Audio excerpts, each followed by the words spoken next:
सत्ता पिपासू वृत्तीनं आणि लबाडीनं मिळवलेली जी उमेदवारी असती त्याची वाताहत कशी होते.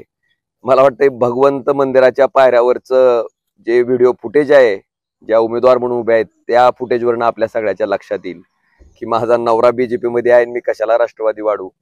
त्यांचे चिरंजीव म्हणतायत की आमच्या हृदयात त्या ठिकाणी राष्ट्रवादी आहे, आपलं रक्तात राष्ट्रवादी आहे, हृदयात कमळ आहे. कमाल आहे बाबा. अशा पद्धतीची वक्तव्य स्वतः आपण स्वतःच्या स्वार्थासाठी केलेलं पक्षांतर लोकांना पटवून देण्यासाठी कितपत योग्य आहेत, काय नेमकं वाटतंय. आणि ही वक्तव्य सगळी स्वतःच्या अंगलट आल्याच्या नंतर आता मला वाटतं इथल्या स्थानिकच्या पत्रकाराला ही मुलाखत द्यायची हिंमत त्यांच्यामध्ये राहिलेली नाही. त्याच्यामुळं आता वरच्या मीडियाला बोलवून त्यांना साजेस काय बोलायचंय काय नाही ते ठरवून मोजून मापून हे सगळं चालू आहे. आणि मी तुम्हाला तेच सांगतो, जे खरं असतंय ते धडधाकट असतंय, ते कुठेही उमटून दिसतंय, जे खोटं असतंय ते कुठेही लपत राहतंय, घाबरत राहतंय आणि ते कुठं ना कुठं उघडं पडतंय. मग काय दुसरं आता दुसरं काय म्हणायचं आपण त्याला. तुम्ही ह्याचं अवलोकन करा. आणि माझी तर काय म्हणणं आहे की पाटील कुटुंबाचा एखादा सदस्य किंवा सगळं पाटील कुटुंब जरी आलं आणि मी एकटाच थांबतो, आपण सगळी त्यांच्या 40-45 वर्षात काय काय झालंय ह्याच्या बाबतीत चर्चा करू. आणि ओमराजे 5 वर्षातला 2.5 वर्ष सत्ताधारी पक्षाचा खासदार असताना काय काय झालंय याचीही चर्चा करायची माझी तयारी आहे.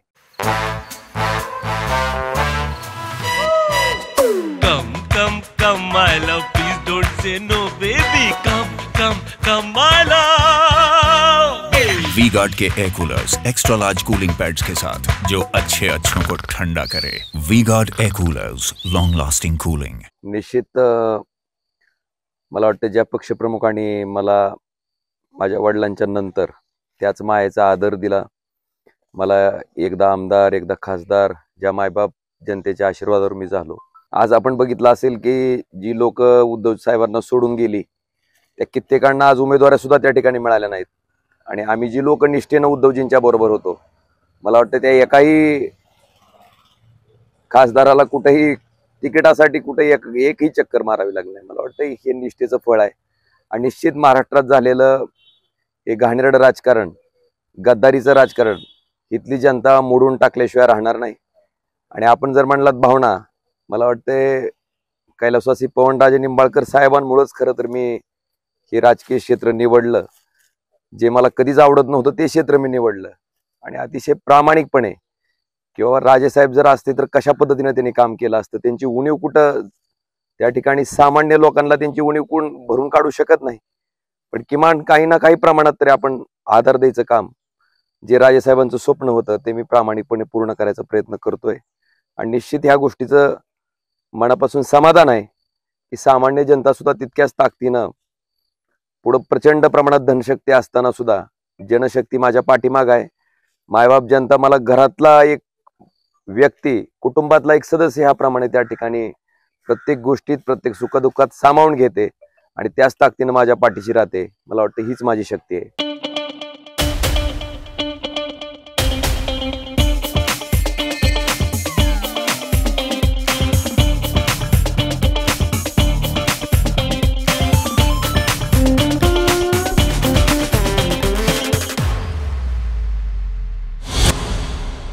एकूण जर बघितलं तर राष्ट्रवादी एकाच घरात आणि भारतीय जनता पार्टी एकाच घरात, अशी परिस्थिती.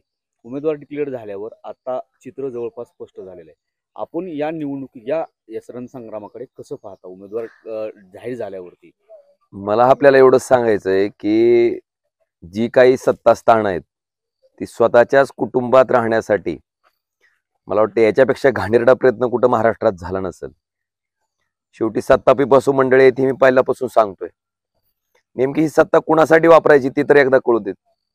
कारण ह्या जनतेनं त्यांना भरभरून 30-40 वर्ष कायम मंत्रिपदावर बसवलंय.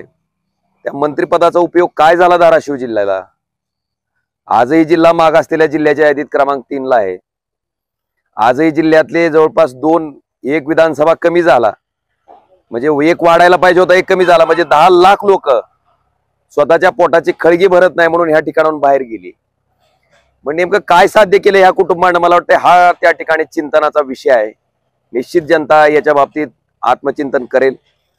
आणि जे सत्ता पिपासू राजकारण आहे की आपण एका पक्षात राहायचं, आपल्या मंडळीला दुसऱ्या पक्षात पाठवायचं, पण काही झालं तरी सत्ता केंद्र आपल्याच घरात राहायला पाहिजे, ही जी वृत्ती आहे आणि जे घाणेरडं राजकारण की ज्या नेत्यांना आपल्याला 40-40 वर्ष मंत्री केलेला असताना सुद्धा त्यांच्यासोबत गद्दारी करायची आणि स्वतःच्या स्वार्थासाठी, ईडी कडून वाचवण्यासाठी, स्वतःची माया वाचवण्यासाठी काहीतरी पद मिळतंय, मंत्रीपद घ्यायचंय, ह्या अपेक्षेनं स्वतःच्या नेत्याबरोबर गद्दारी करणारी मला वाटतं एक कुटुंब एकीकडे आहे.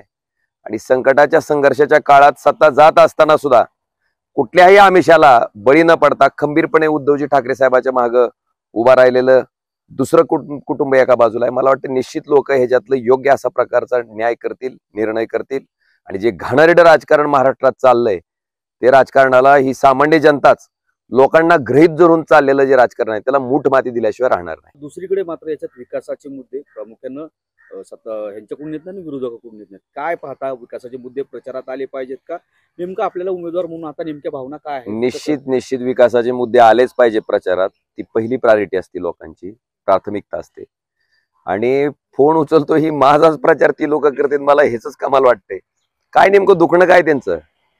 आपण 40 वर्ष सत्तेत असून पण कुणाशी कधी संपर्कात राहिलो नाही, कुणाची दुःख व्यथा अडचणी कधी जाणून घेतल्या नाहीत. आणि मग त्याचं फळ काय लोकांनी द्यायचं ते दिलंय त्यांना. 40 वर्ष आपलं कर्तृत्व लोकांना माहित आहे की स्वतःच्या स्वार्थासाठी स्वतःचं इथं जिल्ह्यात मंजूर झालेलं मेडिकल कॉलेज तुम्ही 83ला मुंबईला नेलं. अरे मतदान हितली लोक टाकत होती तुम्हाला आणि सोय तुम्ही मुंबईच्या लोकांची बघत होता आणि कॉलेज सुद्धा स्वतःच्या मालकीचं. मला वाटतं यांची करावी तेवढी क्यू कमी आहे. आणि मी आपल्याला प्रामाणिकपणे सांगतो की ओमराजेला 2.5 वर्षाचा सत्ताधारी काळ मिळाला. उद्धवजी ठाकरे 2.5 वर्ष मुख्यमंत्री होते. मी सत्ताधारी पक्षाचा खासदार म्हणून 2.5 वर्ष काम केलं. पण या 2.5 वर्षामध्ये 1.5 वर्ष कोरोनामध्ये गेलं होतं, 1 वर्ष मला काम करायची संधी मिळाली. मला वाटतं त्या 1 वर्षामध्ये आपण धाराशिवचं शासकीय वैद्यकीय महाविद्यालय धाराशिव या ठिकाणी उभा केलं, मंजूर केलं आणि तेही 100% शासनाच्या मालकीचं. त्यांच्यासारखं नाही आदित्यांना ट्रस्ट शेतकऱ्यांचा पळवायचा, स्वतःच्या मालकीचा करायचा आणि पुन्हा कॉलेज सुद्धा स्वतःच्या मालकीचं करायचं. मला वाटतं ह्याच्या बाबतीतला सुद्धा काही गंभीर गोष्टी माझ्या समोर आल्यात. मी आता निश्चितपणे सभेत त्याच्याबद्दल बोलणार आहे. पण ह्या वृत्तीची ही लोक आहेत. आणि दुसऱ्या बाजूला तेच मेडिकल कॉलेज आम्ही धाराशिवला केलं आणि 100% सरकारच्या मालकीचं केलं. आज विकासाच्या बाबतीतच बोलायचं असेल तर माझं आपल्याला त्यांना हे आव्हान आहे की एका व्यासपीठावर आपण चर्चा करू. त्यांच्या 40 वर्षात 45 वर्षात मंत्री असताना काय नेमका त्यांनी दिवा लावलाय आणि मी माझ्या 5 वर्षात काय काय केलंय हे निश्चितपणे माझी चर्चा करायची तयारी आहे. मी फक्त एक मेडिकल कॉलेजचं उदाहरण आपल्याला दिलं. RDSS नावाच्या योजनेतनं 1303 कोटी 70 लाख रुपये आपण त्या ठिकाणी धाराशिव जिल्ह्याची विद्युत व्यवस्था बळकटीकरण करण्यासाठी मंजूर केलेले आहेत. याच्यामध्ये 40 नवीन सबस्टेशन, जवळपास 38 ऍडिशनल पॉवर ट्रान्सफॉर्मर आहेत. शेतकऱ्याचे 2250 वैयक्तिक ट्रान्सफॉर्मर आहेत. 1550 जे 63 ट्रान्सफॉर्मर होतं ते त्या ठिकाणी आपण 100चे करतोय. तर ह्या गोष्टी केलेल्या आहेत.